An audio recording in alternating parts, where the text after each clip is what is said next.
Area 51. One of the most secretive spots on the planet. It's located on the northeast edge of the Nevada test site and is said to be where numerous top-secret weapons systems have been tested over the years. According to some UFO researchers, it's also where the government is test flying alien spacecraft. It sounds pretty far out, but some Las Vegas residents report having seen these flying saucers.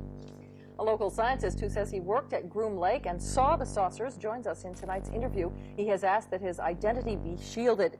Sir, how do we know you are who you say you are and that you actually have knowledge about what's going on at Groom Lake? Well, I guess there's no way you could really know. There's really no way I can prove it without revealing my identity and getting myself into more trouble than I have already. Exactly what's going on up there? Well, there's several, actually 9 flying saucers, flying discs that are out there of extraterrestrial origin, and they're being test flown and basically just analyzed. You say there's 9 saucers. How are those tests going? As far as what? As far as whether they're successful and that sort of thing. Oh, well, some of them are 100% intact and operate perfectly. The other ones are being taken apart. I was involved mainly in propulsion and the power source. Where did we get these saucers? How did they come into the hands of the government?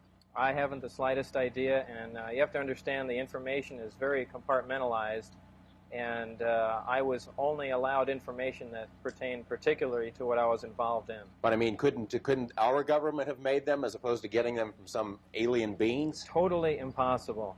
The propulsion system is a gravity propulsion system. The power source is an antimatter reactor. This technology does not exist at all.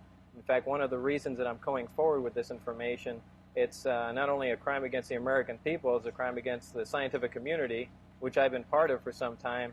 We're actively trying to duplicate these systems, yet they are in existence now and basically in the hands of the government. What would happen to you if the government learned that you were giving us this information? Anything could happen. I don't know. I haven't the slightest idea. Well, you said you referred to getting into trouble. Have you had some repercussions already? Yeah, I've been threatened with being charged with espionage. I've had my life threatened by them, my wife's life threatened by them, and I mean, I don't know where else you can go from there. Well, we want to thank you for joining us. It's pretty interesting stuff you've got to say. Thank you. Thank you, sir.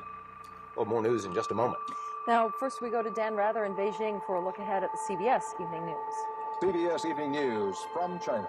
We'll have extensive coverage of Mikhail